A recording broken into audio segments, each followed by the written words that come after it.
ಎಲ್ಲ ರೈತ ಬಂಧುಗಳೇ, ವೇದಿಕೆಯಲ್ಲಿರುವಂತ ಎಲ್ಲ ನಮ್ಮ ಮುಖಂಡಗಳಂತ ರವಿಯವರು, ಶ್ರೀಕಂಠರವರು, ವಿಜಯದೇವರವರು, ಬಸಪ್ಪನವರು, ಕೃಷ್ಣಪ್ಪನವರು, ರಾಜೇಂದ್ರ ಮತ್ತು ನಮ್ಮ ಎಲ್ಲ ಹೆಣ್ಮಕ್ಳಿದ್ದಾರೆ, ಕೌನ್ಸಿಲರ್ಗಳು, ಮುನಿಚೇಗೌಡರಿದ್ದಾರೆ, ನಟೇಶು, ಶಂಕರ್, ಇಬ್ಬರು ಶಂಕರ್ಗಳು ಇದ್ದಾರೆ.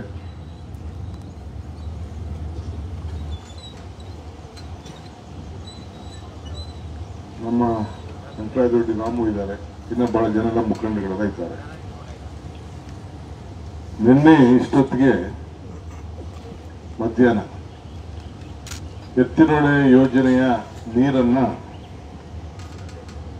ಒಳಗಡೆ ತರುವಂತ ಕೆಲಸ ಮಾಡಿ ಇಡೀ ನಮ್ಮ ಬದುಕಿಗೆ ಒಂದು ದೊಡ್ಡ ಕಿರೀಟ ಇದ್ದಂಗೆ ಅಂತ ದೊಡ್ಡ ಐತಿಹಾಸಿಕವಾದಂತ ಕೆಲಸವನ್ನು ಮಾಡಿ ನಿನ್ನೆ ಬಾಗಿನ ಬಿಟ್ಬಿಟ್ಟು ಬಂದು, ನಾನು ನೀರಾವರಿ ಸಚಿವರಾದಾಗ ಅಲ್ಲಿಗೆ ಹೋಗಿ ಭೇಟಿ ಕೊಟ್ಟಿದ್ದೆ. ಹಿಂದೆ ಸಂಯುಕ್ತ ಸರ್ಕಾರ ಇದ್ದಾಗ 1.5 ವರ್ಷ ನೀರಾವರಿ ಸಚಿವರಾಗಿದ್ದೆ, ಆಗ ಹೋಗಿ ನೋಡಿದ್ದೆ. ಆಗ ಎಲ್ಲಿ ನಿಂತಿತ್ತೋ ಮೊನ್ನೆ ಹೋದ ಕೂಡ ಅಲ್ಲೇ ಇತ್ತು. ನನ್ನ ಜೊತೆ ಸುರೇಶ್ ಬಂದಿದ್ರು. ನಾನು, ನಮ್ಮ ಅಧಿಕಾರಿಗಳು, ನಮ್ಮ ಶಾಸಕರುಗಳೆಲ್ಲ, ಎಲ್ಲ ಪಾರ್ಟಿಗಳೆಲ್ಲ ಹೋಗಿದ್ದೆ. 4 ವರ್ಷದಿಂದ ಏನ್ ಕೆಲಸ ಅಲ್ಲಿ ನೀರು ತೆಗಿಯಂತ ಕೆಲಸ ಏನು ಮಾಡಕ್ಕಾಗಿತ್ತು. ಒಂದ್ ಕಡೆ ಫಾರೆಸ್ಟ್ ಅವಳಿ, ಒಂದ್ ಕಡೆ ರೈತರದು, ಒಂದ್ ಕಡೆ ಕಾಂಟ್ರಾಕ್ಟರು, ಅದು ಯಾರೋ ಪವರ್ ಇದನ್ ಮಾಡಿಕೊಂಡಿದ್ದಂತವನು, ಪಂಪಿಂಗ್ ಮೋಟ್ರು, ಅವ್ರದೆಲ್ಲ ದೊಡ್ಡ ಗಲಾಟೆ. ಅದನ್ನ ಮಾಡಕ್ಕೆ ಆಗ್ತಿರ್ಲಿಲ್ಲ. ಸೊ ನಾನಲ್ಲಿ ಹೇಳೋ ಮಾತು ಬಂದೆ, ನೆಕ್ಸ್ಟ್ ಈ ಸೀಸನ್ಗೆ ಈ ನೀರು ಎತ್ತಲಿಲ್ಲ ಅಂದ್ರೆ ತಿರ್ಗಾನ ಇಲ್ಲಿಗೆ ಬರುವುದಿಲ್ಲ ಅಂತ. ಸೊ ಎಲ್ಲ KEB ಇಲಾಖೆ ನನ್ಗೆ ಗೊತ್ತಿತ್ತು ಏನೇನು ಕೆಲಸ ಮಾಡಿಸ್ಬೇಕು ಅಂತ. ಎಲ್ಲ ಮಾಡಿ ಅಲ್ಲಿ ಬೇಕಾದಷ್ಟು ದೊಡ್ಡ ಸಮಸ್ಯೆ ಇತ್ತು ಮಾಡಿ ನಿನ್ನೆ ಅದನ್ನ ಎಲ್ಲ ಮೋಟರ್ಗಳನ್ನ ಆನ್ ಮಾಡಿ, ತಾವೆಲ್ಲ ಟಿವಿಗಳೆಲ್ಲ ನೋಡಿರ್ಬೇಕು. ಟಿವಿಲಿ ಬಂದಿದ್ದ ನೆನ್ನೆಲ್ಲ ಎಲ್ಲ ಎತ್ತಿ ಹೋಗಿ ಗೌರಿ ಹಬ್ಬದ ದಿನ ಗಂಗೆ ಪೂಜೆ ಮಾಡಿಬಿಟ್ಟು ಇಲ್ಲಿಗೆ ಬಂದಿದ್ದೇನೆ. ಇವತ್ತು ಈ ಚಿಕ್ಕ ಕೆಲಸ, ಇದು ದೊಡ್ಡ ಕೆಲಸ ಅಂತ ಹೇಳುವುದಿಲ್ಲ. ನಾನು SM ಕೃಷ್ಣ ಅವರ ಸಂಪುಟದಲ್ಲಿ ಮಂತ್ರಿ ಆಗಿದ್ದಾಗ ಬಹಳ ಒತ್ತಾಯ ಮಾಡಿ ಅವ್ರನ್ನ ಕರ್ಕೊಂಡು ಬಂದು ಇದನ್ನ ಪೂಜೆ ಕೂಡ ಅವತ್ತಿನ ಕಾಲದಲ್ಲಿ ಮಾಡಿದ್ದು ನನಗೆ ನೆನಪು. ಆಗಣ್ಣವರು ಬಂದ ನಂತರ ಈ ಸಂದರ್ಭದಲ್ಲಿ ನಾನು ಶಾಸಕರಾದ ಹೊಸದಲ್ಲಿ ಎಲ್ಲ ಶಿವಲಿಂಗೇಗೌಡರು MLA ಆದ್ಮೇಲೆ ಕವಣ ಸಿಮೆಂಟ್ ಎಲ್ಲ ವಾಪಸ್ ಹೋಯ್ತಾವೆ ಇಲ್ಲಿಗೆ ಬಂದು ಆರುಬೇಳೆ ಅಂತೇಳಿ ಅವ್ರು ಬಂದ ನಂತರ ಅವ್ರ ಅಳಿನ ತೋಡ್ಕೊಂಡ್ರು. ಒಂದು 5-6 ಜನ ರೈತರನ್ನ, ಕಾಂಟ್ರಾಕ್ಟರ್ಗಳನ್ನ ಕರ್ಕೊಂಡು ಬಂದು ತೋಡ್ಕೊಂಡ್ರು. ನೀವು ತಲೆ ಕೆಡಿಸ್ಕೊಬೇಡಿ, ನಡೀರಿ ಅಂತೇಳಿ ಜೊತೆ ಇದ್ಕೊಂಡು ಆವತ್ತು ಬೇಕಾದಷ್ಟು ಪ್ರಯತ್ನ ಮಾಡಿದೆ. ನಾನು ಇಲ್ಲಿಗೆ ಪುರುಷಾಮಗೌಡರನ್ನು ಕರ್ಕೊಂಡು ಬಂದಿದ್ದೆ. ವೀರೇಂದ್ರ ಪಾಟೀಲ್ ಸಂಪುಟದಲ್ಲಿ ಪುರುಷಾಮಗೌಡರು ಇದ್ರು. ಆಗ ಇಲ್ಲೆಲ್ಲ ನೋಡಿ ಹೋದು. ಅವತ್ತು ಏನಾಯ್ತು ಅಂದ್ರೆ, ಇಲ್ಲಿ ಬಂದೆಲ್ಲ ನೋಡಾದ್ಮೇಲೆ ನಮ್ಮ ಕಾಂಟ್ರಾಕ್ಟರ್ ಶೆಡ್ ಅಲ್ಲಿ ಒಂದು ಊಟ ಹಾಕ್ಸ್ತು. ಊಟ ಹಾಕ್ಸ್ಬೇಕಾದ್ರೆ ಕೊನೆಗೆ ಆಯ್ತು, ಮುಗೀತು, ದಾರಿಲಿ ಹೋಗ್ತಾ ಇರ್ಬೇಕಾದ್ರೆ ಅವ್ರೊಂದು ಮಾತು ಹೇಳಿದ್ರು, ಏನೇ ಯಾವ್ದಾರಪ್ಪ ಕಾರ್ಯಕರ್ತರ ಮನೇಲಿ ಊಟ ಹಾಕ್ಸಿರೋ ನೀನು, ಇಲ್ಲಿ ಹೋಗಿ ಇವನ್ ಯಾರೋ ಕಾಂಟ್ರಾಕ್ಟರ್ ಹತ್ರ ಊಟ ಹಾಕ್ಸ್ತಾ ಇದೀಯ ಅಂತೇಳಿ ನನಗೆ ಪುರುಷಾಮಗೌಡರು ಹೇಳಿದ್ರು. ಅದು ನನ್ನ ಮನಸ್ಸಿಗೆ ಯಾವುದೋ ದೊಡ್ಡ ಮನೆಗಳು ಇರಲಿಲ್ಲ. ಆಗಲೆಲ್ಲ ಬೇಕುಪ್ಪಲ್ಲಿ ಶಿವಲಿಂಗಿ ನಮ್ಮ ಶಿವಣ್ಣ ಒಂದು ಮನೆ ಕಟ್ಟಿದ್ದ, ವಿಜಯದೇವ ಮನೆ ಸ್ವಲ್ಪ ಇತ್ತು ಅಂಗವಾಗಿ. ಇನ್ಯಾವುದೂ ಈ ರೋಡಲ್ಲಿ ಎಲ್ಲೂ ಇರಲಿಲ್ಲ. ಏನ್ ಹಿಂಗಾಯ್ತು ಹೇಳ್ತಾರಲ್ಲ ಅಂತ ಅಂದ್ಬಿಟ್ಟು ಕೊನೆಗೆ ನಮ್ಮ ವೆಂಕಟರಮೂರ್ತಿ, ನಮ್ಮ ವಿಶ್ವನಾಥ್ ತಂದೆ, ಅವರು ಬಂದು ನನಗೆ ಒಂದು ಮಾತು ಹೇಳಿದ್ರು. ಹೋಗ್ಬೇಕಾದ್ರೆ ಇದೇ ನಡ್ಕೊಂಡು ಹೋಗ್ಬೇಕಾದ್ರೆ, ಅದೇ ಸಂದರ್ಭದಲ್ಲಿ ಹೋಗ್ಬೇಕಾದ್ರೆ, ಇದೊಂದು ಮನೆ ಇಲ್ಲಿ ಸೇಲ್ಗಿದೆ, ಅವ್ರು ಯಾರೋ ಮಾರ್ಬಿಟ್ಟು ಹೊಂಟೋಯ್ತಾ ಇದ್ದಾರೆ ನೋಡಿ ಅಂತ. ಕೊನೆಗೆ ತಕ್ಷಣ ಅವತ್ತೇ ನಾನು ನೋಡ್ಲೂ ಇಲ್ಲ, ಒಳಗಡೆನೂ ಹೋಗ್ಲೂ ಇಲ್ಲ. ಈಗೇನು ನಮ್ಮ ಕೋಡಳ್ಳಿ ಮನೆ ಇದೆ, ಹೋಗಿ ಸಂಪತ್ತಿಗೆ ಅವರಿಬ್ರಿಗೂ ಕಳಿಸಿಸ್ಬಿಟ್ಟು ನೀವೇ ವ್ಯಾಪಾರ ಮಾಡ್ಕೊಂಡು ಬನ್ನಿ ಅಂತೇಳಿ ಒಂದು 20-25 ಎಕರೆ ಜಮೀನು ಇತ್ತು, 20-30 ಎಕರೆ ಜಮೀನಿತ್ತು. ಹೋಗಿ ಮಾಡಿ ಕೊನೆಗೆ ಅದನ್ನ ತೆಗೆದುಕೊಂಡು, ಅಷ್ಟೊತ್ತು ಕೋಡಳ್ಳಿ ಟೆಂಟ್ ಇದ್ರು ಕೂಡ ಅಲ್ಲಿ ಮಲಗಕ್ಕೆ ಗಿಡಕ್ಕೆ ನಮ್ಗೆ ಯಾವ ಜಾಗನೂ ನಾವು ಇಟ್ಕೊಂಡಿರ್ಲಿಲ್ಲ. ಹಂಗೆ ಅದನ್ನು ತೆಗೆದುಕೊಂಡ ಮೇಲೆ ಈ ಒಂದು ಕೆರೆಗೆ ಪುರಸಂಗೌಡರನ್ನ ಕರ್ಕೊಂಡು ಬಂದದಕ್ಕೆ ಡ್ಯಾಮ್ಗೆ ಅವತ್ತು ಆ ಘಟನೆ ನನಗೆ ಬಾಧಿಸ್ತಾ ಇದೆ. ಸೊ ಅವತ್ತು ತಿರ್ಗಾ ಅದಾದ್ಮೇಲೆ ಇವರು ನಾಗೇಗೌಡರು ಆದರು, ಎಕ್ಸ್ಗ್ರೇಷಿಯ ಅಮೌಂಟ್ ಕೊಡಬೇಕು ಅಂತೇಳಿ. ಪಾಪ ಕೆಲವರೆಲ್ಲ ಇಲ್ಲಿ ಜಮೀನು ಕಳ್ಕೊಂಡವರು ಯಾರು ಬಲಿಯವರೆಲ್ಲ 3,000, 4,000, 5,000 ರೂಪಾಯಿ ಪಾಪ ಜಮೀನು ಕಳ್ಕೊಂಡವ್ರು. ಅದನ್ನೆಲ್ಲ ನನಗೆ ಇವತ್ತು ಮನಸ್ಸಿಗೆ ಬಹಳ ದುಃಖ ಆಗ್ತದೆ. ಅವತ್ತಿನ ಕಾಲ ಹಂಗಿತ್ತು, ಬರೀ 3,000 ಆ ಮೇಜರ್ ಅಡ್ಪಾಯಿರಂತ ಜಾಗ ಅವತ್ತು ಕಾಂಪನ್ಸೇಷನ್ ಕೊಟ್ಟಿದ್ರು. ಅವರೆಲ್ಲ ಪಾಪ ಜಮೀನೆಲ್ಲ ಕಳ್ಕೊಂಡ್ರು. ಎಕ್ಸ್ಗ್ರೇಷಿಯ 1 ಲಕ್ಷ ಅಂತ ಆಲ್ಮಟ್ಟಿಗೆ ಫಿಕ್ಸ್ ಮಾಡಿತ್ತು. ಅದನ್ನ ತೆಗೆದುಕೊಂಡು ಬರ್ಬೇಕಾದ್ರೆ ಅವತ್ತು ಎಸ್.ಎನ್. ಕೃಷ್ಣ ಅವ್ರು 7 ಕೋಟಿ ಕೊಡ್ಬೇಕಾದ್ರೆ ಅಷ್ಟೊತ್ತಿಗೆ ನಾಗೇಗೌಡರು ಸರ್ಕಾರ ಇತ್ತು. ಅದಾದ್ಮೇಲೆ ತಿರ್ಗ ನಾವು ಬಂದು 7 ಕೋಟಿ ಕೊಡ್ಬೇಕಾದ್ರೆ ಏನು 700 ಜನ ರೈತರಿಗೆ 600 ಜನ ರೈತರಿಗೆ ಬಹಳ ಕಷ್ಟ ಆಯ್ತು. ಆ ದುಡ್ಡಿನ ಬೆಲೆ ಅವತ್ತು ಅಷ್ಟಂತ ಒಂದು ಪರಿಸ್ಥಿತಿ ಇತ್ತು.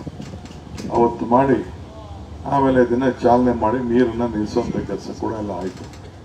ಇವತ್ತು ದೇವರು ನೋಡಿ ನಮ್ಮ ಶ್ರಮಕ್ಕೆ ಫಲ ಇದೆ ಅನ್ನೋದಕ್ಕೆ ಇವತ್ತು ನಾನೇ ನೀರಾವರಿ ಸಚಿವನಾಗಿದ್ದೀನಿ.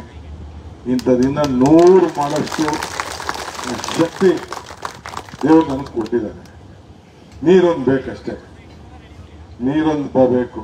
ಈಗ ನಾನು ಎಷ್ಟೆಷ್ಟು ಮಂಜೂರು ಮಾಡಿಸಿದ್ದೀನಿ ಅಂದ್ರೆ ಬಹುಶಃ ಎಲ್ಲೆಲ್ಲಿ ನೀರು ತಗೊಂಡೋಗಿ ಪಂಪ್ ಮಾಡ್ತಾ ಇದ್ದೀವಿ ಅಂತ ನಿಮ್ಗೆ ಗೊತ್ತಿದೆ. ಶಿಂಷಾಯಿಂದ ಬಂದು ಈಗ ಸಾತ್ತೂರು ಹೋಬಳಿಗೆಲ್ಲ ನೀರು ತುಂಬಿಸಿದ್ದೀವಿ.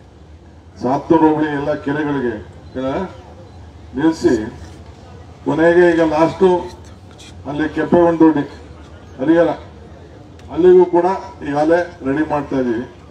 ದೊಡ್ಡಹಳ್ಳಿಗೂ ಕೆರೆ ನೀರನ್ನ ತುಂಬಿಸಕ್ಕೆ ಈಗಾಗಲೇ ಅದಕ್ಕೆಲ್ಲ ಚಿಕ್ಕಹಳ್ಳಿಯವರು ಕೂಡ ನೀರೆಲ್ಲ ಬಂತು. ಈಗ ವರ್ಷ ನೀರಿಲ್ಲ ಅಷ್ಟೇ, ಒಂದ್ಸರಿ ತುಂಬಾಯ್ತು. ಈಗ ಕೈಲಂಚ ಹೋಗ್ಲಿ ಅಲ್ಲಿ ನಮ್ಮ ಮಾಗಡಿ, ಅದಾದ್ಮೇಲೆ ಚನ್ನಪಟ್ಟ, ಆಮೇಲೆ ಮಾತೂರು ಕೆರೆ ನೀರು ಹೋಗಿ ಅಷ್ಟು ಸಣ್ಣ ಕೆರೆನೇ ಇಷ್ಟೇ, ಎಷ್ಟು ದೊಡ್ಡದು ಮಾತೂರು ಕೆರೆನೂ ಇದೆ. ಅದಕ್ಕೂ ಕೂಡ ಇವತ್ತೆಲ್ಲ ಇವತ್ತು ಮಾಡಿದೀವಿ. ಬಟ್ ನಮ್ಮ ಜನಕ್ಕೆ ಅದರ ಬೆಲೆ ಅರ್ಥ ಆಗಲಿಲ್ಲ. ನಿಮ್ಗೆ ಈ ನೀರಿನ ಬೆಲೆ ಗೊತ್ತಾಗಬೇಕಾದ್ರೆ ನೀವು ಅಲ್ಲಿ ಕೋಲಾರ್ಗೆ ಚಿಕ್ಕಬಳ್ಳಾಪುರಕ್ಕೆ ಹೋಗ್ಬೇಕು. ಬೆಂಗಳೂರದೆಲ್ಲ ಕಚಡ ನೀರಿನ ಕೊನೆಗೆ 2,000 ಅಡಿಗೆ ನೀರು, ಅಲ್ಲೆಲ್ಲ ಕ್ಲೋರೈಡ್. ಆ ಜನದ ಪರಿಸ್ಥಿತಿ ಅರ್ಥ ಆಗೋದಿಲ್ಲ. ಅಲ್ಲಿ ಬರೀ ತರಕಾರಿ ಮತ್ತು ಹೈನುಗಾರಿಕೆ ಇವೆರಡು ಮಾಡಿಕೊಂಡು ಅವರು ಬದುಕ್ತಾ ಇದ್ದಾರೆ. ಈಗ ಕೊನೆಗೆ ಬೆಂಗಳೂರು ಬರೋ ತರಕಾರಿ, ಹಣ್ಣು, ಹಂಪಲ ಎಲ್ಲ ಅಲ್ಲಿ ಹೋದೆ. ಬಹಳ ಕಷ್ಟಪಟ್ಟು ಜೀವನ ಮಾಡ್ತಾ ಇದ್ದಾರೆ. ಈಗ ನಾವೆಲ್ಲ ಹೋದ್ ಸರ್ಕಾರದಲ್ಲಿ ಅಲ್ಲಿಗೆ KC ವ್ಯಾಲಿಯಿಂದ ತಂದು ಬೆಂಗಳೂರಿನ ಇದಾರ ನೀರು ಸ್ವಲ್ಪ ಶುದ್ಧಿ ಇದೆ, ಇದಕ್ಕಿನ್ನ ಕಚಡ ನೀರು ತೆಗೆದುಕೊಂಡು ಹೋಗಿ ಅಲ್ಲಿ ಕೋಲಾರಕ್ಕೆ ನೀರು ಬಿಟ್ಟಿದ್ವಿ. KC ವ್ಯಾಲಿ ಅಂತ ಅಂದ್ಬಿಟ್ಟು ನೀರನ್ನ ಬಿಟ್ಟು ಅಲ್ಲೆಲ್ಲ ಆಗ್ತಾ ಇದೆ. ಸೊ ಅವರೆಲ್ಲ ಉಪಯೋಗಿಸ್ಕೊಳ್ತಾ ಇದ್ದಾರೆ. ಈಗ ಅವ್ರಿಗೆ ಕುಡಿಯೋ ನೀರನ್ನ ಎತ್ತಿನೊಳೆಯಿಂದ ತರ್ತಾ ಇದ್ದೀವಿ. ಅಲ್ಲಿ ಅವನು ಯಾರೋ ಒಬ್ಬ ಆಫೀಸರ್ ಹೇಳ ನನಗೆ, ನಾನು ಹಿಂದೆ ಹೋದಾಗ, ಏನ್ ಸ್ವಾಮಿ ಈ ಎತ್ತಿನೊಳೆ ಅಂದ್ರೆ ಎತ್ತಿಗೆ ಕುಡಿಯೋಕೆ ಹೊಳೆ ಇದು, ಈ ಎತ್ತಿನ ಹೊಳೆಯನ್ನ ತೆಗೆದುಕೊಂಡೋಗಿ ನೀವು ಬೆಂಗಳೂರಿಗೂ ನೀವು ಅದೆಲ್ಲ ಕೋಲಾರ ತಗೊಂಡು ಹೋಗ್ತೀನಿ ಅಂತಂದ್ರೆ ಸಾಧ್ಯನಾ ಸ್ವಾಮಿ ಅಂತ ಹೇಳ್ದ. ಅವನು ನಮ್ಮ ಆಫೀಸರ್ ಒಬ್ಬ ಇದ್ದ, ಮೋಹನ್ ರಾಜ್ ಅಂತ, ನನ್ನ ಹತ್ರ ಪವರ್ ಡಿಪಾರ್ಟ್ಮೆಂಟ್ ಅಲ್ಲಿ ಇದ್ದ. ಈಗ ಅವನ KBG ಇದಕ್ಕೆ ಹಾಕೊಂಡಿದ್ದೀನಿ, ಆಲ್ಮಟ್ಟಿಗೆ ಹಾಕೊಂಡಿದ್ದೀನಿ. ಅವನು ಬಂದು ನನಗೆ ಹಿಂಗೆ ಹೇಳ್ತಾವ್ರೆ ಸ್ವಾಮಿ ರೈತರು ಅಂತ ಹೇಳ್ದ. ಹೌದಾ, ಆಯ್ತು ಬಿಡು ಅಂತ ಹೇಳಿ ನಿನ್ನೆ ಅವನು ಕರ್ಕೊಂಡೋಗಿದೆ ಬಾಯ್ಲಿ ಅಂತ. ಅವನ ಕೈಲೂ ಬಾಗಿನ ಬಿಡಿಸ್ದೆ. ಹೇಳೋರು ಯಾರು ನಿನ್ ಕರೆದು ಹೇಳಿದ್ರೆ ನೋಡು ಇದನ್ನ ನೀರನ್ನ ಹೆಂಗೆ ಇವತ್ತು ಆನ್ ಮಾಡಿಸಿದ್ದೀನಿ ಅಂತ ಹೇಳಿ ಅವನಿಗೆ ತೋರಿಸ್ದೆ. ಅದು ಎಷ್ಟು ಶ್ರಮಕ್ಕೆ ಫಲ ಇದೆ ಅನ್ನೋದಕ್ಕೆ ನಾನು ಹೊಡ್ಕೋಬೇಕಾದಿಲ್ಲ. ನೀವು ನನ್ನ ಮೇಲೆ ನಂಬಿಕೆ ಇಟ್ಕೊಂಡು ನನ್ನನ್ನ ನಿಮ್ಮ ಮಗನ ತರ ಬೆಳೆಸಿ ರಾಜ್ಯದ ಜನತೆಗೆ ಸೇವೆ ಮಾಡ್ಲಿಕ್ಕೆ ಒಂದು ಅವಕಾಶ ಕೊಟ್ಟಿದ್ದೀರಲ್ಲ, ನಿಮ್ಗೊಂದು ದೊಡ್ಡ ನಮಸ್ಕಾರ ಹೇಳಲಿಕ್ಕೆ ನಾನು ಬಯಸ್ತಾ ಇದ್ದೀನಿ. ವಿರೋಧ ಪಾರ್ಟಿಯವರೆಲ್ಲ ಬೇಕಷ್ಟು ಟೀಕೆ ಮಾತಾಡಿದ್ದು. ಅಲ್ಲಿ ಮೊನ್ನೆ ಇದು ತುಂಗಭದ್ರಾ ನೀವೆಲ್ಲ ಹೋಗಿ ನೋಡ್ಬೇಕು. ಅವೆಲ್ಲ ತುಂಗಭದ್ರನ ನೀವೆಲ್ಲ ಹೋಗಿ ಹೇಳಿ ಬಸ್ ಮಾಡಿ ಕಳಿಸ್ತೀನಿ, ಅದೆಲ್ಲ ಹೋಗಿ ನೋಡ್ಕೊಂಡು ಬರ್ಬೇಕು ನೀವು. ಎಷ್ಟು ದೊಡ್ಡದು ಆ ತುಂಗಭದ್ರಾ ಡ್ಯಾಮ್ ಅಂತಂದ್ರೆ ನಮ್ಮ ಕನ್ನಂಬಾಡಿ ಕಟ್ಟೆ 3 ಮೂರಷ್ಟು 4 ಇದೆ ಆ ಕನ್ನಂಬಾಡಿ ಕಟ್ಟೆ ಅಷ್ಟು. ಅಲ್ಲಿ ಇದು ಗೇಟ್ ಕಟ್ಟಾಗ ಏನ್ ಇಡೀ ನೀರೆಲ್ಲ ಹೊಂಟೋಯ್ತು. ಕನ್ನಂಬಾಡಿ ಕಟ್ಟೆ ನೀರೆಷ್ಟಿದೆ ಅಷ್ಟಕ್ಕಿಂತ ಜಾಸ್ತಿ ನೀರೆಲ್ಲ ಹೊಂಟೋಯ್ತು. ಏನೆಲ್ಲ ನಮ್ಗೆ ಬಾಯಿದಂಗೆ ಬಂದಂಗೆ ಮಾತಾಡ್ತಾ ಇದ್ರು ನಾನು ಸರಿಯಾಗಿಲ್ಲ ಅಂತ. ರಾತ್ರಿ 12 ಗಂಟೆಗೆ ಗೊತ್ತಾಯ್ತು, 11:45ಗೆ 12 ಗಂಟೆಗೆ ಫೋನ್ ಮಾಡೋದು ನನಗೆ. ಬೆಳಗ್ಗೆ 6 ಗಂಟೆಗೆ ಎದ್ದು 7 ಗಂಟೆಗೆಲ್ಲ ಹೆಲಿಕಾಪ್ಟರ್ ತಗೊಂಡು ಸೀದಾ ಹೋಗಿ ಅಲ್ಲಿ ಹೇಳಿದ್ರು ಏನೇನು ಮಾಡಬೇಕು ಅದಕ್ಕೆ ನೋಡಿ ಅದಕ್ಕೆಲ್ಲ ಇಂಜಿನಿಯರ್ ಕಲ್ಸಿಸಿ ಎಲ್ಲರ ಮಾತಾಡಿ 1 ವಾರದಲ್ಲಿ ಆ ಗೇಟ್ನ ರಿಪೇರಿ ಮಾಡಿಸಿದ್ದೀನಿ. ಒಂದೇ 1 ವಾರದಲ್ಲಿ ಗೇಟ್ನ ರಿಪೇರಿ ಮಾಡ್ತೀನಿ. ಯಾರ್ಯಾರು ಮಾತಾಡಬೇಕು ಎಲ್ಲ ಬಂದು ಪ್ಲಾನ್ ಕೊಟ್ಟು ಮಾಡಿ ತಿರ್ಗಾ ನೀರು ಇವತ್ತು ಶೇಖರಣೆ ಆಗಿದೆ. ಈಗ ನಾಳೆ ಪೂಜೆ ಮಾಡುವ ಅಂತ ಅನ್ಕೊಂಡಿದ್ದೆ ನಾನು. ಎಲ್ಲ 1 ವಾರ ಹೊರಗಡೆ ದೇಶಕ್ಕೆ ಹೋಗ್ತಾ ಇದ್ದೀನಿ. ಬಂದ ಮೇಲೆ ಅಲ್ಲಿ ಹೋಗಿ ಪೂಜೆ ಮಾಡ್ತೀನಿ. ಅವರು ಯಾವುದು ಸಾಧ್ಯ ಇಲ್ಲ ಆ ಕೆಲಸನ ನಾವು ಮಾಡಿ ತೋರಿಸಿದ್ವಿ. ಇವತ್ತು ನಮ್ಮ ಇವರು ಸುಧಾಕರ್ ಅಲ್ಲಿ ಭೂಮಿ ಪೂಜೆ ಮಾಡಿದ್ದು.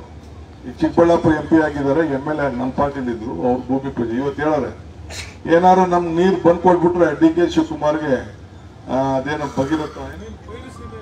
ಬಯಲು ಸೀಮೆ ಭಗೀರಥ ಅಂತ ಹೆಸರಿಟ್ಬಿಡ್ತೀನಿ ಅಂತ ಹೇಳೋರೆ. ಈಗ ಬೇಡ, ಟೈಮ್ ಅದಕ್ಕೆ ಉತ್ತರ ಕೊಡ್ತದೆ. ನಾನೀಗ ಮಾತಾಡೋಕೆ ಹೋಗುದಿಲ್ಲ. ನಾನು ಯಾಕೆ ಹೇಳ್ತಾ ಇದ್ದೀನಿ ಅಂದ್ರೆ, ನಾವು ಸರಿಯಾದ ರೀತಿ ಶ್ರಮ ಪಟ್ರೆ ಈಗ ನಿಮ್ಗೆ ಈಗ ರಾಮನಗರದಲ್ಲಿ ಅಲ್ಲೊಂದು ಸಿಲ್ಕ್ ಇದ್ರ ಹಾಲು ಉತ್ಪಾದನೆ ಅದೊಂದು KMF ಮಾಡಿದ್ದೀವಿ. ನಮ್ಮ ಶಿವನಹಳ್ಳಿ ತಾವು ಡೈರಿ ಮಾಡಿದ್ದೀವಿ. ನಿಮ್ಗೆ ಗೊತ್ತಿರಲಿ, ಇಡೀ ದೇಶದಲ್ಲಿ ಅಮೂಲ್ ಯಾವ ರೀತಿ ಇದೆಯೋ ಅದಕ್ಕಿಂತ ಒಳ್ಳೆ ಮಿಷಿನ್ ಇವತ್ತು ನಮ್ಮ ಈ ಒಂದು ಶಿವನಹಳ್ಳಿಲಿದೆ. ಶಿವನಹಳ್ಳಿಲಿದೆ. ಅಲ್ಲೆಲ್ಲ ಬಂದು ಅಮಿತ್ ಶಾ ಅವರೆಲ್ಲ ಬಂದು ಅವರ PS ಸ್ಟಾಫು ಎಲ್ಲ ಬಂದು ನೋಡ್ಕೊಂಡು ಹೋಗೋರೆ. ಕೊನೆಗೆ DK ಶಿವಕುಮಾರ್ ಕ್ಷೇತ್ರ ಅಂದ ತಕ್ಷಣ ಮನೆಗೆ ಬರೋದು ಬಿಟ್ಬಿಟ್ರು ಅವರು. ಬರೋದು ಬಿಟ್ಬಿಟ್ರು. ಈಗ ಬಂದ್ರೆ ಒಂದು ಒಳ್ಳೇದು ಬರೆದ್ಬಿಟ್ಟು ಹೋಗಿದ್ದಾರೆ ಅವರು. ಆ ರೀತಿ ಹೈನುಗಾರಿಕೆ ವಿಚಾರದಲ್ಲಿ, ನೀರಾವರಿ ವಿಚಾರದಲ್ಲಿ, ರಸ್ತೆಗಳ ವಿಚಾರದಲ್ಲಿ, ವಿದ್ಯುತ್ ಶಕ್ತಿ ವಿಚಾರದಲ್ಲಿ ನಮ್ಮ ಕ್ಷೇತ್ರಕ್ಕೆ ನಾವು ಏನ್ ಮಾಡಿದೀವಿ ಇಡೀ ರಾಜ್ಯದಲ್ಲಿ ಎಲ್ಲೂ ಕೂಡ ಮಾಡಕ್ ಆಗಿಲ್ಲ ಅನ್ನೋ ಮಾತನ್ನ ಈ ಸಂದರ್ಭದಲ್ಲಿ ನಾನು ಹೇಳಿಕೆ ನಾನು ಬಯಸ್ತಾ ಇದ್ದೇನೆ. ಇದು ಎಲೆಕ್ಷನ್ ಅಲ್ಲಿ ನನಗೆ 1,22,000 ಓಟು ಕೊಟ್ಟು ಗೆಲ್ಸಿದ್ರಿ. ಪಾರ್ಲಿಮೆಂಟ್ ಅಲ್ಲಿ ಒಂದು 50,000 ಓಟ್ ಆ ಕಡೆ ಓಟ್ ಈ ಕಡೆ ಹೋಯ್ತು. ಹೋಯ್ತು. ಯಾಕಾಯ್ತು ಏನಾಯ್ತು ಅಂತ ನೀವೇ ಇದನ್ನ ಪರಿಶೀಲನೆ ಮಾಡಬೇಕು. ನನಗೆ ಭರವಸೆ ಇದೆ ಈ ರಾಜ್ಯಕ್ಕೆ ನಮ್ದೇ ಆದಂತ ಈ ಪಕ್ಷ ಸಂಘಟನೆ ವಿಚಾರದಲ್ಲಿ, ಅಭಿವೃದ್ಧಿ ವಿಚಾರದಲ್ಲಿ ಇದೆ. ಇವತ್ತು ನಾನೇನು ಹೆಣ್ಮಕ್ಳಿಗೆ 2,000 ರೂಪಾಯಿ ಕೊಡಬೇಕು ಅಂತ ತೀರ್ಮಾನ ಮಾಡಿದೆ. ಇಡೀ ದೇಶ ಮಾಡ್ತಾರೆ. ನೆನ್ನೆ ಇದರಲ್ಲಿ ಕಾಶ್ಮೀರಲ್ಲಿ ಅಮಿತ್ ಶಾ ಬೋರ್ಡ್ ಹಿಡಿತಾವನೆ 1,500 ರೂಪಾಯಿ ಕೊಟ್ಬಿಡ್ತೀನಿ ಅಂದ್ಬಿಟ್ಟು ಪಾಪ ಹೋಮ್ ಮಿನಿಸ್ಟ್ರು ಹೇಳ್ತಾ ಇದ್ದಾರೆ. ನಂದು ಸರಿ ಇಲ್ಲ, ಇದು ಬ್ಯಾಂಕ್ ರಾಜ್ಯ ದಿವಾಳಿ ಆಗೋಯ್ತದೆ ಅಂತ ಅಲ್ಲಿ ನೋಡಿದ್ರೆ ಅವ್ರು ಹಿಡಿತಾರೆ. ಈಗ ಹೆಣ್ಮಕ್ಳಿಗೆ ಫ್ರೀಯಾಗೆ ಬಸ್ ಕೊಟ್ಟು, ಈ ರೀತಿ ಯುವಕರು ಕೊಟ್ಟು, ಈ ರೀತಿ ಕರೆಂಟ್ ಎಲ್ಲರಿಗೂ ಕೂಡ ನಿಮ್ಮೆಲ್ಲರೂ ಕೂಡ ಫ್ರೀಯಾಗಿ ಕರೆಂಟ್ ಬರ್ತದೆ ತಾನೆ. ಅದಕ್ಕೆ ನೆನೆಸ್ಕೊಂಡು ಕೂಡ ಜನ ಸ್ಮರಿಸಲಿಲ್ಲ ಅಂತಂದ್ರೆ ನಾವೇನು ಉತ್ತರವನ್ನ ಕೊಡಬೇಕು ನೋಡೋಣ. ಇನ್ನೊಂದು ಸ್ವಲ್ಪ ದಿನ ನಾವೆಲ್ಲ ಕಾಯ್ದು ನಾವು ನೋಡ್ತೀವಿ. ಆದ್ರೆ ನಮ್ಮ ಜನರಿಗೆ ನಾವೇನ್ ಮಾತು ಕೊಟ್ಟಿದೀವಿ ಆ ಮಾತನ್ನ ಉಳಿಸ್ಕೊಳ್ತೀವಿ. ಇವತ್ತು ಯಾಕೆ ಇದನ್ನ ತಕ್ಷಣ ರಿಪೇರಿ ಮಾಡಿ ಹೊಸದಾಗಿ ಮಾಡಿದೀವಿ ಅಂತಂದ್ರೆ, ಈ ವರ್ಷ ಬರಗಾಲ ಹೋದ್ರು ಕೂಡ ಮಳೆ ಸ್ವಲ್ಪ ಬೀಳ್ತು. ಎಲ್ಲ ಕಳ್ಳೆಕಾಯಿ ಉಳ್ಳಿ ಹಾಕೋಬೋದೇ ಹೊತ್ತು ಬೇರೆ ಏಂತಕ್ಕೂ ಈ ಮಳೆ ಏನೋ ಅನುಕೂಲ ಆಗ್ತಾ ಇಲ್ಲ. ಯಾವ ಕೆರೆನೂ ತುಂಬಿಲ್ಲ. ಈ ನೀರನ್ನ ಸರಿಯಾಗಿ ಉಪಯೋಗಿಸ್ಕೊಂಡು ಅಂತರ್ಜಲ ಕೂಡ ಆಗ್ಲಿ, ಏನೋ ಸ್ವಲ್ಪ ರೇಷ್ಮೆಲಿ ಈ ಭಾಗದಲ್ಲಿ ಹೆಂಗೋ ಇನ್ನೂ ಬದುಕ್ತಾ ಇದ್ದೀರಿ. ದನ ಕಟ್ಕೊಂಡು ಹಸುಗಳು ಕಟ್ಕೊಂಡು ಹೆಂಗೋ ಮಾಡ್ತಾ ಇದ್ವಿ. ಇದನ್ನ ಸರಿಯಾದ ರೀತಿ ಉಪಯೋಗಿಸ್ಕೊಳ್ಳಿ. ಮೊದ್ಲಿಂದನೂ ನಾನು ಹೇಳ್ತಾ ಇದ್ದೀನಿ ನಿಮ್ಗೆ, ನಿಮ್ಮ ಆಸ್ತಿಗಳನ್ನ ಮಾರ್ಕೋಬೇಡಿ, ಬೆಲೆ ಜಾಸ್ತಿ ಮಾಡ್ತೀನಿ, ಅದಕ್ಕೆಲ್ಲ ಈ ಲೆಕ್ಕಾಚಾರ ಏನೇನೋ ಇದೆ ನನ್ನ ತಲೆ ಅಂತ ಹೇಳಿದ್ರೆ ಈಗ ಬಹುಶಃ ನಿಮ್ಗೆಲ್ಲ ಅರ್ಥ ಆಗ್ತಾ ಇರ್ಬೋದು. ನಾನು ಹೇಳಿದ್ದು ಯಾಕೆ ಕೇಳ್ತಾ ಇದೆ, ರಸ್ತೆಗಳೆಲ್ಲ ಹಿಂಗೆಲ್ಲ ಆದ್ಮೇಲೆ ಅಂತೇಳಿ ತಾವೆಲ್ಲ ಗಮನದಲ್ಲಿ ಇಟ್ಕೊಂಡಿದ್ದೀರಿ. ಸೊ ಹಂಗೆ ನೀವು ಸರಿಯಾದ ರೀತಿಯಲ್ಲಿ ಈ ಹೈನುಗಾರಿಕೆ ಇರ್ಬೋದು, ಈ ನನಗೆ ಗೊತ್ತಿದೆ ನಿಮ್ಗೆ ಲಾಸ್ ಆಗ್ತಾ ಇದೆ ಹೈನುಗಾರಿಕೆಯಲ್ಲಿ. ಏನ್ ಮಾಡ್ತಿದ್ರು ರೈತರು ಬದುಕಿದ್ರು. ಮತ್ತು ವ್ಯವಸಾಯದಲ್ಲೂ ಕೂಡ ಏನೇನ್ ಬೇಕು ಈಗ ಕಮರ್ಷಿಯಲ್ ಕ್ರಾಪ್ಗಳನ್ನ ಬೆಳಿಲಿಕ್ಕೆ ತಾವೆಲ್ಲ ಪ್ರಯತ್ನವನ್ನ ಮಾಡಿ ಈ ನೀರಿನ ಬೆಲೆ ತಮಗೆಲ್ಲ ಅರಿವಿರ್ಲಿ. ಇಡೀ ಬೇರೆ ಕಡೆ ಇಲ್ಲಿಂದ ನೀವು ಇನ್ನ ಉತ್ತರ ಕರ್ನಾಟಕ ನೋಡ್ಬಿಟ್ರೆ ನೀವು ಏನಂದಿರೋ ಅಲ್ಲೆಲ್ಲ 20 ಕಿಲೋಮೀಟರ್ ನೀರು ಪಂಪೆ ಚಾನಲ್ಗೆ ಹಾಕೊಂಡು ಎತ್ಕೊಂಡು ಹೊಂಟೋಯ್ತಾರೆ. ಚಾನಲ್ಗೆ ಮೋಟ್ರ್ ಮಾಡ್ಬಿಟ್ಟು ಮೊನ್ನೆ ಒಂದು ಕಾನೂನು ಬೇರೆ ಮಾಡ್ಬಿಟ್ಟಿದ್ದೀನಿ. ಈ ಎತ್ತಿನೊಳಗೆ ನೀರು ತರಬೇಕಾದ್ರೆ ಎಲ್ಲಿ ಆ ಚಾನಲ್ಗಳೆಲ್ಲ ಮೋಟ್ರ್ ಹಾಕ್ಬಿಡ್ತಾರೋ ಅಂತ ಅರ್ಧ ಕಿಲೋಮೀಟರ್ ಒಳಗಡೆ ಯಾರು ಮೋಟ್ರು ಬೋರ್ವೆಲ್ ತೆಗಿಯಂಗಿಲ್ಲ. ತೆಗಿಬೇಕಾದ್ರೆ ಸರ್ಕಾರದ ಪರ್ಮಿಷನ್ ತಗೋಬೇಕು. ಇನ್ನೆಲ್ಲ ಚಾನೆಲ್ಗೆ ನೀವು ಮೋಟ್ರ್ ಹಾಕ್ಬಿಟ್ರೆ ಅಲ್ಲಿ ಕೊನೆಗೆ ಎಲ್ಲಿಗೆ ಹೋಗ್ಬೇಕು? ನೀರು ಎಲ್ಲೂ ಆಗೋದಿಲ್ಲ. ಅದಕ್ಕೆ ಪರ್ಮಿಷನ್ ಯಾಕೆ? ನೀರು ಉಪಯೋಗಿಸ್ಕೊಳ್ಳಿ, ನೀವು ಜಮೀನಲ್ಲಿ ಮಾಡ್ಕೊಡಿ, ತಪ್ಪಿಲ್ಲ. ಆದರೆ ಚಾನೆಲ್ಗೆ ಮೋಟ್ರ್ ಹಾಕ್ಬಾರ್ದು ಅನ್ನೋ ಕಾನೂನನ್ನ ಹೊಸದಾಗಿ ತೆಗೆದುಕೊಂಡು ಬಂದಿದೆ. ಯಾಕೆಂದ್ರೆ ಆ ಕಡೆ ಎಲ್ಲ ಉತ್ತರ ಕರ್ನಾಟಕದಲ್ಲಿ ಇಲ್ಲಿ ಚಾನೆಲ್ಗೆ ನೀರು ಹಾಕ್ಬಿಟ್ಟು 20 ಕಿಲೋಮೀಟರ್ ಹೊಡಿತಾರೆ. 10 HP ಫ್ರೀ ಅದನ್ನ ಹಾಕ್ಕೊಳ್ತಾರೆ, ಮಾಡಿಕೊಂಡು ಕೊನೆಗೆ 100 HP ಮಾಡಿಕೊಂಡು ಕೊನೆಗೆ 20 ಕಿಲೋಮೀಟರ್ಗೆ ನೀರನ್ನ ಇಲ್ಲಿ ಏನಿದೆ ಇದಕ್ಕಿಂತ ದೊಡ್ಡ ಮೋಟ್ರ್ ಹಾಕೊಂಡು ಹೊಡಿತಾ ಇರ್ತಾರೆ. ಅಂಥದ್ದು ಆಗ್ಬಾರ್ದು ಅನ್ನೋ ದೃಷ್ಟಿಯಿಂದ ಸರ್ಕಾರಕ್ಕೆ ಇವತ್ತು 20,000 ಕೋಟಿ ರೂಪಾಯಿ ಬರೀ ಫ್ರೀ ಕರೆಂಟ್ ಕೊಡೋದಕ್ಕೆ ನಮಗೆ ಖರ್ಚಾಗ್ತಾ ಇದೆ. 56,000 ರೂಪಾಯಿ ಮೊನ್ನೆ ನಾನೇನು ಪಕ್ಷದ ಅಧ್ಯಕ್ಷ ಆಗಿ ನಿಮ್ಗೆಲ್ಲ ಗ್ಯಾರಂಟಿ ಕೊಟ್ಟಿದೆ ಅದಕ್ಕೆ ಖರ್ಚಾಗ್ತದೆ. ಬೇರೆ ಬೇರೆ ಅವುಗಳೆಲ್ಲ ಸೇರಿದ್ರೆ ಹೆಚ್ಚು ಕಮ್ಮಿ 80,000 ರಿಂದ 90,000 ಕೋಟಿ ರೂಪಾಯಿ ಜನರಿಗೆ ಉಚಿತವಾಗಿ ಅಕ್ಕಿಯಿಂದ ಹಿಡಿದು ಬೇರೆ ಬೇರೆ ಎಲ್ಲ ಯೋಜನೆಗಳಿಗೂ ಕೊಡುವಂತ ಕೆಲಸ ಇವತ್ತು ನಡೀತಾ ಇದೆ. ಇದನ್ನ ಒಂದೊಂದು ಕುಟುಂಬಕ್ಕೆ 5,000 ರೂಪಾಯಿ ಅನುಕೂಲ, ರೈತರಿಗೆ ಬೇರೆ ಎಲ್ಲ ಕೂಡ ಬೇರೆ ಬೇರೆ ಸ್ಕೀಮ್ ನಲ್ಲಿ ಎಲ್ಲ ಬರ್ತಾ ಇದೆ. ಇದನ್ನ ನೀವು ಜನರು ಕೂಡ ಮುಂದೆ ಪೀಳಿಗೆಗೆ, ಯುವಕರಿಗೆ ಎಲ್ಲರೂ ಕೂಡ ತಿಳಿಸಿ ಇದರ ಬಗ್ಗೆ ಆಲೋಚನೆಯನ್ನು ಮಾಡಿ ನಿಮ್ಗೆಲ್ಲರೂ ಕೂಡ ಜ್ಞಾನ ಬರಲಿ ಅಂತ ಹೇಳಿ ಪ್ರಾರ್ಥನೆ ಮಾಡ್ತೀನಿ. ಇವತ್ತು ನಂಗೆ ಬಹಳ ಸಂತೋಷ ಆಯಿತು. ಇದನ್ನ ಸರಿಯಾದ ರೀತಿಯಲ್ಲಿ ತಾವು ಉಪಯೋಗಿಸ್ಕೊಳ್ಳಿ. ಬಂದು ಈ ಗಣೇಶನ ಹಬ್ಬದ ದಿನ ಬಂದು ಈ ಪವಿತ್ರವಾದಂತಹ ಕೆಲಸ ನಾನು ಮಾಡಿದ್ದೇನೆ. ಮುಂದಕ್ಕೆ ಏನೇನಾಗಬೇಕು, ನೀವೆಲ್ಲ ಮೇಕೆದಾಟು ಯಾತ್ರೆಗೆ ಬಂದು ಹಗಲು ರಾತ್ರಿ ದುಡಿದಿದ್ದೀರಿ, ಶ್ರಮ ಪಟ್ಟಿದ್ದೀರಿ, ಹೆಜ್ಜೆ ಹಾಕಿದ್ದೀರಿ, ಜನರಿಗೆ ಎಲ್ಲರೂ ಕೂಡ ಸ್ವಾಗತ ಮಾಡಿದ್ದೀರಿ. ಪರವಾಗಿಲ್ಲ ಕಣೆಯ, ಕನಕಪುರದವರು ನಮ್ಮನ್ನ ಚೆನ್ನಾಗಿ ನೋಡ್ಕೊಂಡಿರುವಂತ ಎಲ್ಲ ನಮ್ಮ ಲೀಡರ್ಗಳೆಲ್ಲ ನೀವು ಆಗಾಗ ನೆನೆಸ್ಕೊಳ್ತಾ ಇರ್ತಾರೆ.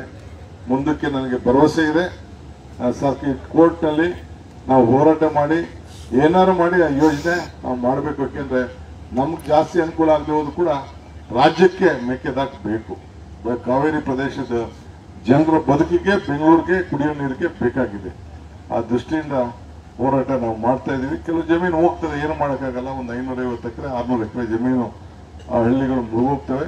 ಮಿಕ್ಕಿದವ್ರಿಗೆಲ್ಲ ಬೇರೆ ಕಡೆ ಜಮೀನಿಗೆ ಸ್ವಲ್ಪ ಮುಳುಗಡೆ ಆಗ್ತದೆ. ಸೊ ಅದಕ್ಕೆ ಮಡವಾಳ, ನಮ್ಮ ಸಂಗಮ ಇವೆಲ್ಲ ಕೂಡ ಕೆಲವೆಲ್ಲ ಸ್ವಲ್ಪ ತೊಂದರೆ ಆಗ್ತದೆ, ಏನು ಮಾಡೋಕ್ಕಾಗಲ್ಲ. ಆದರೆ ಒಂದು ಯೋಜನೆ ನಡೀಲೇಬೇಕು, ಅದಕ್ಕೆ ನಿಮ್ದೆಲ್ಲ ಸಹಕಾರ ಇರಲಿ.